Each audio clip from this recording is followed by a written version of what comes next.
Hey guys, it's Titus here, and welcome to my first series of from being 160 CP all the way to endgame trialing. Well, whichever endgame you want, really. That's a good thing about this game. You can have the endgame of just achievement hunting. You can endgame solo. You could do endgame trialing, battlegrounds, or open world PvP. That's the beauty about ESO. So, to start off with, what do you do when you get to 160? What I'd recommend you to do is first go to chat, press options, press square, and go to zone chat, and put looking for guild, looking for starting guild, and there's plenty of guilds. I can guarantee plenty of guilds that are happy to take on new players, help them out. So I do really recommend that to you. So on this particular start of the series, I'm going to talk about what you're going to do in the first part when you get to 160. So what do you do when you get to 160? What I'd recommend is to, once you're in a guild, is to get someone to craft you some gear, some purple gear, so you can get yourself ready for doing either solo contents or dungeons, normal dungeons. Now, online and YouTube, there's so many, and actually there's loads of guides as well already, but there's so many guides that tell you you should get this, should get that. But people forget that if you're a new player, especially when you just get to 160, what are you gonna do? How do you get those? How are you gonna join these groups? Are the groups gonna accept you? Are you ready for them? Because when you get to 160, your gear is probably going to be everywhere when it comes to CP level. So once you get to 160, get 160 gear. And when you do grind for these dungeon sets or overland sets, it can take a bit of time. So this is the fastest way. But before that, when you do get to 160, to prepare yourself from mechanics and anything else, I do recommend you go into menu and go to options,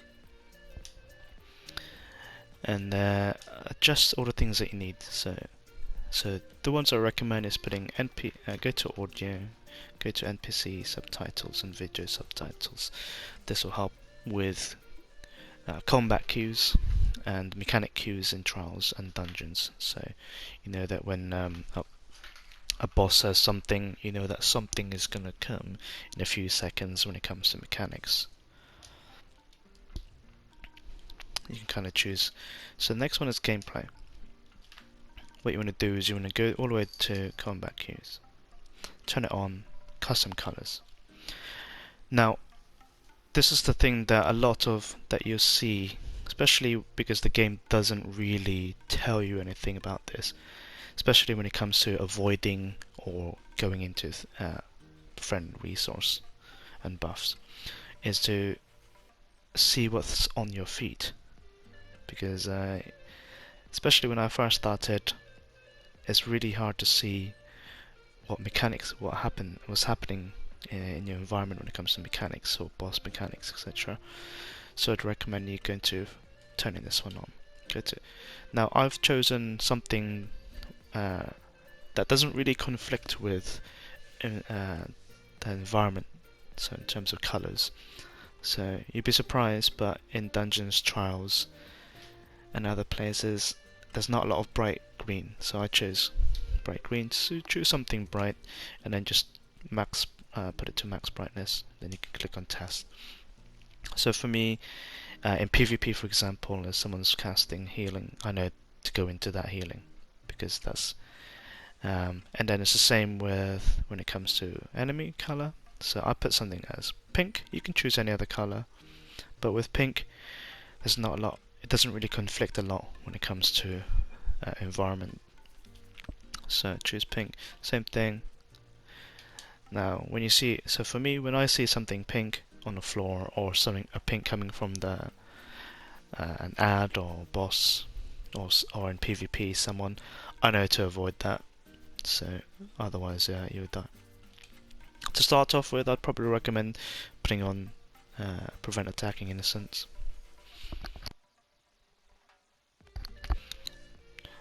When you start doing like Dark Brotherhood and other achievements, then you could turn that off. This is pretty important.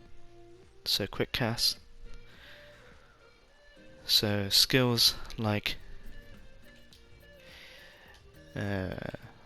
Eruption, for example, I just have to press it once and it automatically casts it for me. Now when I put that one off, so as you can see, I have to press it, I have to aim, and then I have to press it again. Now when it comes to, as you can see, that's going to require 2 actions. Now when it comes to, especially when it comes to either PvP or just in general fight, you don't really want to press the same thing twice, because as you can see, when it comes to when you start learning rotations, as you can see, it will interrupt. So if I cast it and then do a light attack, that will then, you'll have to double cast it, because it will count as an extra global cooldown, or hidden global cooldown. So I'd recommend that one on. So as you can see, just press it once, cast. So just aim wherever your cursor is. As you can see, where I'm aiming at, it'll cast there. So always aim. Really important. On there. For me, you could check. I've got invert on. I'm a rather an old school player when it comes to. I was with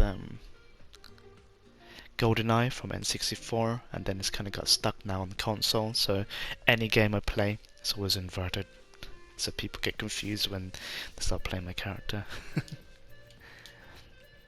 Interface, you can kind of do whichever one you want on this one. Turn this one on, see if you can see the character names, interesting names from people, or prefer just online, online ID. Quick chat, this one can be very useful, especially when with combat queues, when not everyone's on mic. So that one there, so you can see a speech bubble on their head. I just have it off. Yep, then playing same thing again. Social, you can turn this one on. But the main thing really is the combat. So ability bars for me, I always have at the bottom of my screen, as you can see, is always on. So it's always ready. So and it will tell you if you have enough magicka to cast it. So as you can see there, I know that I don't have enough magicka now to cast that skill. So it's really useful for that side of it. Attribute bars, same with your health and resource. Really, really useful, especially in PvP, for example, with your health. And then if you put percentage and the value, that's really useful. So for example, if you're on 25%, you pretty much know that someone's going to start spamming execute on you, so that's when you need to go and get your healing up. Resource percentage, really useful. So that's what I was saying, so how much you know, how much your health is, how much your resource, magic and stamina is. So for example, when I'm roll dodging there, I know that it's going to use a lot of stamina. So if I roll dodge twice, I know that I'm not going to have enough stamina for the roll dodge. So really useful for that side of it. This one here, really useful. That's when I'd recommend just having it on there. Combat. Personally, I just have it during combat, so I just have it on automatic. Ultimate numbers, that's the button on the L and R1, so you cast that one. So I know that this skill costs 250 ultimate. So as you can see, I got 0, so I know that I can't cast it anymore. Now combat text, because I main tank and I do a lot of DPSing as well, so you get it on my channel with all my DPS tests. I personally just don't really care about outgoing numbers, but it is useful outgoing damage. It's useful in PvP though. So PvP wise, I know that in most cases, most players will have 21 to 31k health on average. Then you got your tanks and 50k, etc. So that's useful on that side. So, and you can kind of tell how much damage you're doing to someone, how much resistance they have. So you know that if you're only doing 6k damage, that they have pretty high resistance, and so they're pretty tanky. So you want to avoid them. So that one you can turn it on and off. Same with this one. If you're a damage dealer, then it's useful for that side of it. Outgoing healing, that's useful.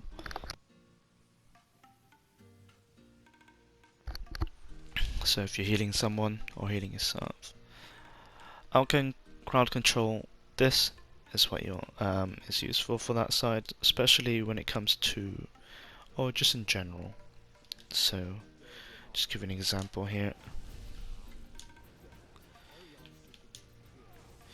Is that you'll do off balance side of it. Probably didn't have the.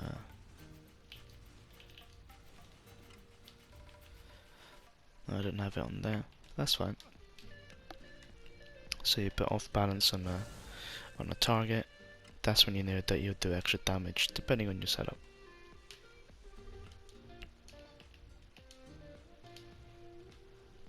Pet damage, don't really care about, so just turn that one off. Incoming damage, for me, as I'm a tank most of the time, so I prefer that one on.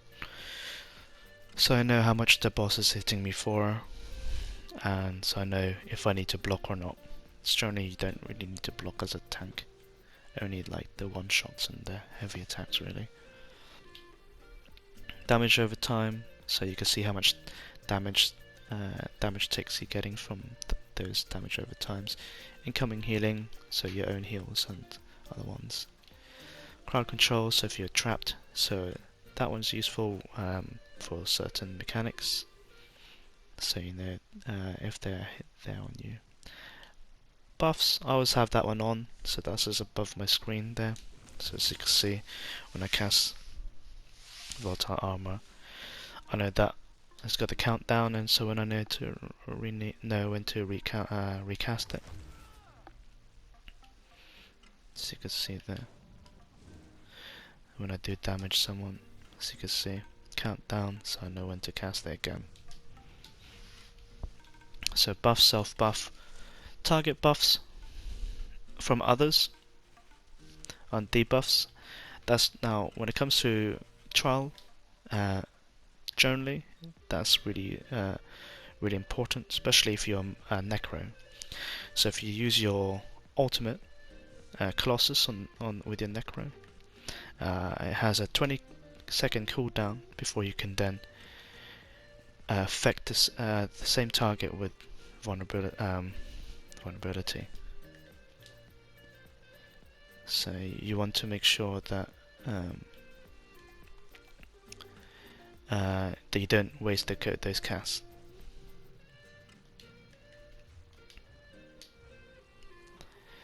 So if you are Nightblade, I do recommend putting permanent effects on. So it's like a sheet that shows you my Mundas, because when you use your Merciless Resolve and do the 5 light attacks, it doesn't really show you the counter unless you have it on. It's kind of weird, really.